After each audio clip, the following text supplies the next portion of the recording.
Man and Fournier all take to X to bash the city's proposal. They post the exact same link to a local newspaper column. They tag the local mayor. And they suddenly reframe this local utility purchase as an attack on conservative principles. The intention here is to manufacture a false consensus. A local city council member or mayor logs onto social media, sees these massive accounts tagging them, and assumes there is a massive wave of public outrage regarding their utility plan. But they don't realize that the outrage is entirely manufactured by out-of-state operators who have never even been to Clearwater. The investigation highlights a local named Jonathan Franks. He is an HOA president in the area, but he also happens to be a corporate public relations consultant. So he actually knows how the sausage is made. Right. He saw these synchronized posts flooding his local town's hashtag and instantly recognized the pattern. He immediately noted that this looked like a paid scheme. Because you have older residents in Clearwater on fixed incomes trying to figure out their utility bills, and this incredibly important local decision is suddenly being hijacked by influencers in Texas and Arkansas. And it wasn't an isolated incident in Florida, was it? No, it happened again regarding a zoning dispute in Fort Meade. Fort Meade, Florida is a town of just 5,000 people. It's a tiny community.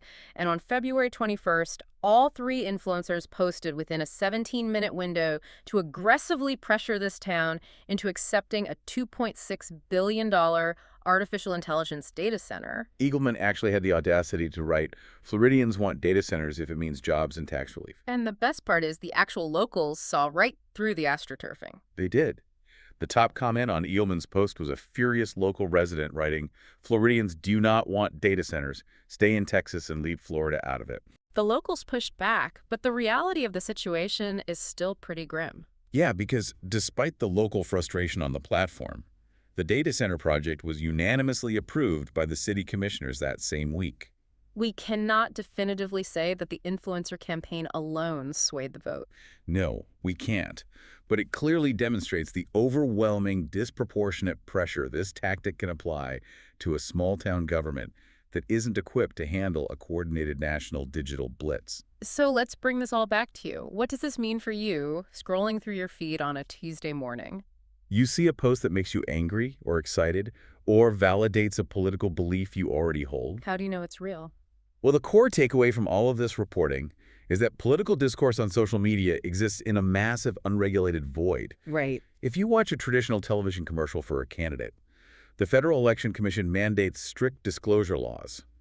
A voice literally has to say, "Paid for by Nate Morris for Senate." Even if you follow a fitness influencer on Instagram, the Federal Trade Commission legally requires them to disclose if they are being paid to drink a specific brand of energy drink.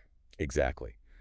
But political posts on social media platforms bypass almost all of those transparency requirements through the consulting loopholes we just discussed. And that lack of transparency fundamentally destroys the relationship between the speaker and the audience.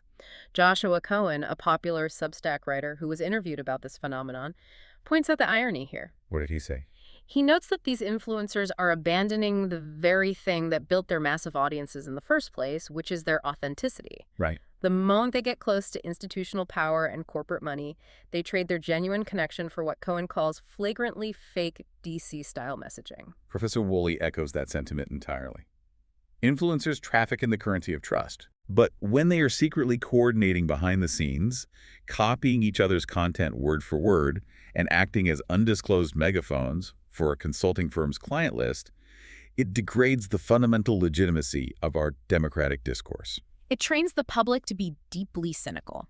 Because you are constantly being asked not to believe your own eyes and ears when you see the synchronization happening in real time. Well, thank you for joining us on this deep dive into the source material. We've explored how the algorithm rewards velocity, we've traced the consulting loopholes, and we've seen how the illusion of grassroots support is manufactured from the Senate down to the local utility board. It's a lot to process. It is. But I want to leave you with one final provocative thought to mull over.